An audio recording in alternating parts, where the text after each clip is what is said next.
નીચાની શરૂઆત આજે આપણે સેક્ટરથી કરશું તો ખાસ કરીને કેબલ અને વાયર સેક્ટર્સ પર આપણે જોયું કે ફ્રાઇડેના એક બૂમ જોવા મળી હતી, ઘણા બધા ઉતાર ચઢાવ આપણને જોવા મળ્યા હતા. એના પર જ યુબીસીનો એક રિપોર્ટ આવતો જોવા મળ્યો છે, જેમાં તેમનું કહેવું છે કે અલ્ટ્રાટેકને 60% આવક જે છે તે હાઉસિંગ વાયર્સમાંથી અને બાકીની આવક જે છે તે કેબલ્સમાંથી જોવા મળી શકે છે. અને અલ્ટ્રાટેક માટે C&W ક્ષેત્રમાં ખાસ કરીને એક પોઝિટિવ લક્ષ્ય તેઓ બનાવી રહ્યા છે, પરંતુ તેમણે કેઈઆઈ ઇન્ડસ્ટ્રી માટે અહીંયા ખરીદારીની સલાહ આપી છે, પરંતુ ટાર્ગેટ્સ અહીંયા ઘટાડ્યા છે. તેમણે ₹5,700 પ્રતિ શેરથી ઘટાડીને ₹5,000 પ્રતિ શેર કર્યા છે.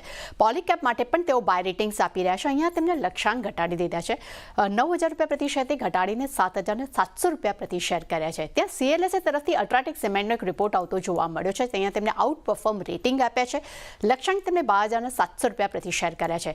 તેમનું માનવું છે કે કેબલ અને વાયર ડાયવર્સિફિકેશનની એક ચિંતા જે છે અહીંયા ઓછી જોવા મળે છે, પરંતુ સામે માંગ વધવાથી અને કિંમતમાં એક રિકવરીનો સપોર્ટ જે છે તે આ કંપનીને જોવા મળી શકે છે. અને એટલું જ અહીંયા ઇન્ડસ્ટ્રીઝમાં સૌથી વધુ ક્ષમતા ધરાવનારી એક કંપની છે તેઓ તે બની શકે છે. એટલું જ નહીં, કંપનીની ક્ષમતા વિસ્તારથી માર્કેટ શેર્સમાં એક ગ્રોથ જોવા મળી શકે છે. એટલે કે ઓવરઓલ CLSA માટે પોઝિટિવ રિપોર્ટ્સ અહીંયા આપણને અલ્ટ્રાટેક માટે જોવા મળી રહ્યો છે.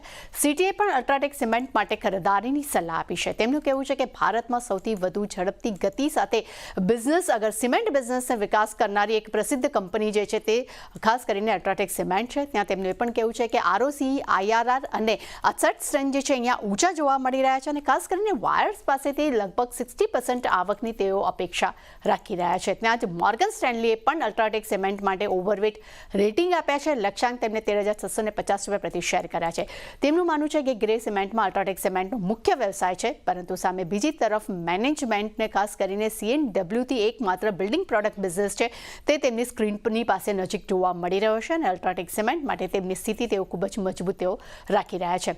ત્યારબાદ નજર કરશું પોલીકેપ પર. અહીંયા જેફ્રેસ તરફથી આપણને બાય રેટિંગ્સ જોવા મળ્યા છે, પરંતુ એમને પણ અહીંયા ટાર્ગેટ્સ ઘટાડ્યા છે. તેમણે ₹7,700 પ્રતિ શેરથી ઘટાડીને ₹6,485 પ્રતિ શેર કર્યા છે. તેમનું માનવું છે કે અલ્ટ્રાટેકની એન્ટ્રી બાદ આ સ્ટોકમાં 2 સત્રમાં 20% ઘટાડો આવ્યો છે, પરંતુ તેની સેલ્સ અને નફા પર એટલી મોટી અસર નહીં પડે. અને FY 25-27 માટે સેલ્સ અને નફા પર 22%થી 28% ગ્રોથની પણ તેઓ અપેક્ષા રાખી રહ્યા છે.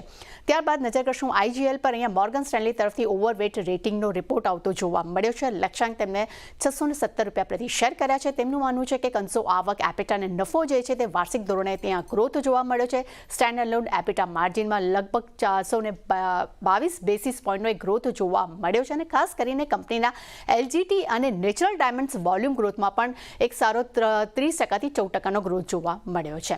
ત્યારબાદ નજર કરશું કોલ ઇન્ડિયા પર. મોર્ગન સ્ટેનલીના રિપોર્ટ પર અહીંયા ઓવરવેટ રેટિંગ જોવા મળ્યા છે. લક્ષ્યાંક તેમને ₹525 પ્રતિ શેર કર્યા છે. તેમનું માનવું છે કે પાવરની માંગમાં નરમાશથી પ્રોડક્શનમાં એક ઘટાડો આવ્યો છે. ત્યારબાદ BSE પર ગોલ્ડમેન સચના રિપોર્ટ પર નજર કરીએ. અહીંયા ન્યુટ્રલ રેટિંગ છે. લક્ષ્યાંક તેમને ઘટાડ્યા છે. ₹5,650 પ્રતિ શેરથી ઘટાડીને ₹4,880 પ્રતિ શેર કર્યા છે. તેમને ખાસ કરીને FY 25, 26, 27 અને 28ના EPSના અનુમાન જે છે તે એમના ઘટાડ્યા છે. તેમનું કહેવું છે કે નવા નિયમથી ખાસ કરીને ઇન્ડસ્ટ્રીઝના વોલ્યુમમાં એક ઘટાડો જે છે તે જોવા મળી શકે છે. આ કારણસર BSE માટે એમ કહી શકાય કે આપણને એક નેગેટિવ રિપોર્ટ અહીંયા જોવા મળ્યો છે. છેલ્લે નજર કરી લઈએ વિશાલ મેગા માર્ટ પર. અહીંયા કોટક તરફથી આપણને એડ રેટિંગ સાથે આપણે કવરેજ શરૂ થતું જોવા મળ્યું છે.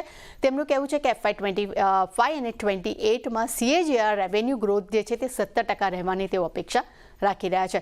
એટલે ખાસ કરીને ચાંદની આજે જેટલા પણ C&W રિલેટેડ જેટલા પણ કાઉન્ટર્સ છે તેના પર આજે ફોકસ રહેશે. કંપનીઓ અને